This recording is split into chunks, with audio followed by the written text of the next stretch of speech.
Hello दोस्तों, कैसे हो? A very happy independence day to all of you.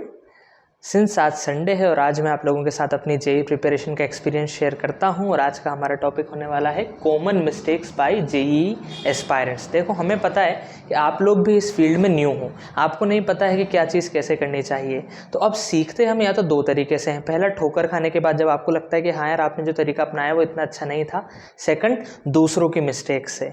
इसीलिए मैं आप लोगों के साथ वो मेरा एक्सपीरियंस शेयर करने वाला हूँ जो मुझे लगता है कि एक जेई एस्पायरेंट गलतियाँ करता है, जो मैंने की थी या मैंने अपने क्लासमेट्स को करते हुए देखा था। तो चलो, आज हम मेन इन 3 मिस्टेक्स के ऊपर बात करेंगे। Number 1, preferring speed over accuracy. मैं जेई एस्पायरेंट्स की बात कर रहा हूँ यहाँ पे, मैं नीट एस्पायरेंट्स की नहीं कर रहा हूँ, ठीक है। बहुत स्पेसिफिकली ये बात जेई के लिए अप्लाई होती है कि आपको फोकस करना है। जब आप शीट के क्वेश्चन लगाते हो, किसी बुक के क्वेश्चन लगाते हो, तो आपको फोकस करना है एक्यूरेसी पे। आप टाइम मत देखो ज़्यादा कि कितनी देर लग रही है, कितना जल्दी जल्दी करना है, नहीं। आप फोकस करो कि आप जो क्वेश्चन कर रहे हो अगर वो आपको आता है तो आपका आंसर वो सही आना चाहिए। ऐसा ना हो कि जल्दी के चक्कर में आपका आंसर गलत आ जाए। आपको एक्यूरेसी पे ज़्यादा फोकस करना है। 2 साल का प्रिपरेशन का टाइम है अपने पास। धीमे धीमे धीमे धीमे स्पीड बढ़ जाएगी। अभी से स्पीड पे फोकस बिल्कुल भी मत रखो। फोकस रखो एक्यूरेसी पे कि जो क्वेश्चन आपको आता है वो गलत नहीं होना चाहिए। चाहे वो आप शीट सॉल्व कर रहे हो या टेस्ट सीरीज में ट्राई कर रहे हो, आता हुआ क्वेश्चन गलत नहीं होना चाहिए। आपको फोकस करना है एक्यूरेसी पे, ज़्यादा से ज़्यादा आपके क्वेश्चन करेक्ट हो, ठीक है। हमारा जेई एडवांस और जेई मेंस में इतने क्वेश्चंस नहीं आते। आप नीट का पेपर उठा के देखो, वहाँ ज़्यादा क्वेश्चंस आते हैं। केवल 1 आवर में हमें, अगर मैं जेई मेंस की भी बात करूँ तो 25 क्वेश्चंस करने होंगे। तो 25 क्वेश्चंस यानी कि 2 मिनट्स, अराउंड 2 to 2.5 मिनट्स पर क्वेश्चन। वो भी जब आप 25 के 25 क्वेश्चन करोगे तो वो चीज़ हैबिट मेंटेन हो जाएगी। अभी के लिए फोकस करो कि जो क्वेश्चंस कर रहे हैं वो एक्यूरेटली करें, सिली मिस्टेक्स ना हो उसके अंदर, ठीक है। तसल्ली से करने की प्रैक्टिस डालो, सही करने की प्रैक्टिस डालो। जितनी ज़्यादा तुम्हारी एक्यूरेसी होगी उतना ज़्यादा तुम आगे रहोगे। सेकंड मिस्टेक, रीडिंग या सॉल्विंग मैनी बुक्स। भाई, किसी ने बोल दिया, फिजिक्स का ही मैं एग्जांपल लेता हूँ कि एचसी वर्मा बहुत अच्छी है। किसी ने बोल दिया कि अरे टॉपर्स तो आईई इरोडो करते हैं और इरोडो से भी टफ होती है क्रोटो। किसी ने बोल दिया कि नहीं यार, डीसी पांडे भी बहुत अच्छी है। कोई बोलता है कि यार एनसीईआरटी बहुत अच्छी है। तो बच्चे क्या करते हैं कि कुछ क्वेश्चंस इसमें से लगा लिए, कुछ इसमें से लगा लिए, कहीं से कुछ पढ़ रहे हैं, कुछ पढ़ रहे हैं। इतनी सारी बुक्स नहीं रखनी है।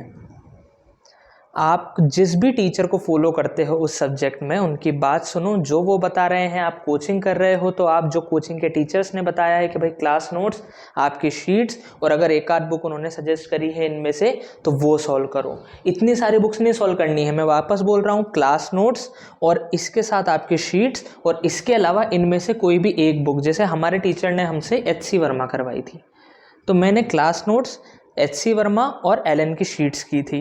ऐसे ही आप भी, अगर आपके टीचर, आप यूट्यूब से पढ़ रहे हो तो आप कोई अपने क्लास के नोट्स और कोई भी एक इनमें से बुक, चाहे वो डीसी पांडे हो, ठीक है। एनसीईआरटी में इतने इंपॉर्टेंट नहीं मानता हूँ, मैं वापस बोल रहा हूँ, फिजिक्स में मुझे नहीं लगता एनसीईआरटी इतनी इंपॉर्टेंट है। आप डीसी पांडे या एचसी वर्मा में से क्वेश्चन कर सकते हो। आप सोचते हो कि आपको एचसी वर्मा क्वेश्चन बहुत ईजी लग रहे हैं, सारे क्वेश्चन ईजीली हो जा रहे हैं, तो आप इरोडो पे जा सकते हो। लेकिन आपको इनमें से केवल एक बुक करनी है, इतनी सारी बुक मत करना, ठीक है। मल्टीपल बुक्स पे नहीं जाना है। एक ही चैप्टर में, ये नहीं कि भाई एचसी वर्मा लगा ली, इरोडो लगा ली, लगा ली, इतना टाइम नहीं है हमारे पास। तो क्लास नोट्स के क्वेश्चंस, शीट के क्वेश्चन, और आपकी इनमें से कोई भी एक बुक होनी चाहिए आपकी सप्लीमेंट्री, एक से ज़्यादा नहीं होनी चाहिए। Okay, next. आई थिंक ये सबसे इंपॉर्टेंट पार्ट है इस वीडियो का। हमें लगता है कि हम जेई के प्रिपरेशन में आ गए हैं, 2 साल बहुत मेहनत करनी है, कुछ भी नहीं करना है, बस पढ़ाई करनी है, कुछ भी करना है, पढ़ाई करनी है। नहीं आता है इतना मोटिवेशन। बिटर ट्रुथ है, आप 1 दिन पढ़ लोगे, 2 दिन पढ़ लोगे, 3 दिन पढ़ लोगे, चौथे दिन आपको कुछ ना कुछ तो करना ही पड़ेगा। और ये हमारे चाइल्डहुड ईयर्स हैं, इन्हें इस तरीके से टाइम टेबल हम बनाएं कि डेली हम एटलीस्ट 1 आवर 2 आवर जिस चीज़ को करने में हमें मज़ा आता है उसे दे सकें। पबजी खेलने में मज़ा आता है, खेलो ना, लेकिन कंट्रोल में खेलो कि यार मैं आधा घंटा रोज़ पबजी खेलूँगा। या फिर कोई तुम्हारा शो आता है, कोई तुम टीवी सीरीज़ देखते हो तो उसका एक एपिसोड, कि यार रोज़ मैं एक एपिसोड देखूंगा। लेकिन उसे कैसे देखना है? उसे एज ए प्राइज़। जैसे तुमने आज का टारगेट सेट किया कि यार फिजिक्स में शीट के सवाल लगाने हैं, केमिस्ट्री में इस चैप्टर के नोट्स का रिवीजन करना है, मैथ्स में मुझे इस चैप्टर की शीट के 20 क्वेश्चन करना है। अब जैसे ही वो हुए, अब तुमने वो अचीव कर लिया, तो एज अ प्राइज़ कि यार आज मैंने इतनी पढ़ाई की, मैं ये काम करूँगा। तुम अपने फ्रेंड्स के साथ क्रिकेट खेलते हो, तुम्हें कोई स्पोर्ट का शौक है, तो डेली तुम 1 घंटा, आधा घंटा, पौन घंटा अपने टाइम टेबल से निकाल सकते हो। ऐसा नहीं होता है कि जो बंदा 12-12, 14-14 घंटे पढ़ता है उसका सिलेक्शन होता है, जो बंदा 6 घंटे पढ़ता है उसका नहीं होता है। अगर माइंड हमारा जितना अच्छा रहेगा, भाई तुम खेल के आओगे, तुम्हें लग गया कि हाँ यार मज़े कर लिए, और अब तुम पढ़ोगे, तुम्हारा पढ़ने का मन करेगा, मोटिवेशन आएगा पढ़ने का। ये बात ध्यान रखनी है। इन 2 सालों में जब भी तुम प्रिपरेशन कर रहे हो, हमें मज़े तो करने हैं, लेकिन बैलेंस में, हर चीज़ बैलेंस बना के चलते हैं। अब होता है क्या है कि बच्चे 2 साल बहुत अच्छे से पढ़ाई कर लेते हैं, एकदम लग लग के IIT में जाके पढ़ाई छोड़ देते हैं, फिर सोचते हैं कि यार हमारा पैकेज इतने का नहीं लग रहा है जितना हमने सोचा था। भाई तुम पढ़ोगे नहीं तो फिर पैकेज कैसे लगेगा? ठीक है, तो ये बात ध्यान रखना है कि लाइफ में बैलेंस बना के रखो। यार 8 घंटे पढ़ रहे हो तो 2 घंटे कुछ ना कुछ टाइम पास भी तो करो, और वो लगना चाहिए। ऐसा नहीं कि हम इंस्टा पे स्क्रॉल कर रहे हैं, इंस्टा, फेसबुक, इन्हें इतना मत करो, क्योंकि मुझे ऐसा लगता है कि वहाँ स्क्रॉल करते करते हमें टाइम का पता भी नहीं चलता है और हमें सेटिस्फेक्शन भी नहीं आता है कि यार 2 घंटे से फेसबुक चला रहे। अगर तुम कोई गेम खेलोगे, 2 गेम तुमने PUBG के खेल लिए, या फिर तुम कोई स्पोर्ट खेलोगे, या फिर कोई टीवी का एपिसोड देखोगे, तो जैसे तुमने एक एपिसोड देखा, तुम्हें लगा हाँ यार एक एपिसोड मैंने देख लिया, आधा घंटा हो गया या 45 मिनट्स हो गए, अब पढ़ लेते हैं। तो फन हमें करना है लिमिट में, लेकिन डेली। ओके, संडे वनडे को कोई मूवी देख लो, टेस्ट है संडे को, टेस्ट के बाद मूवी देख लो।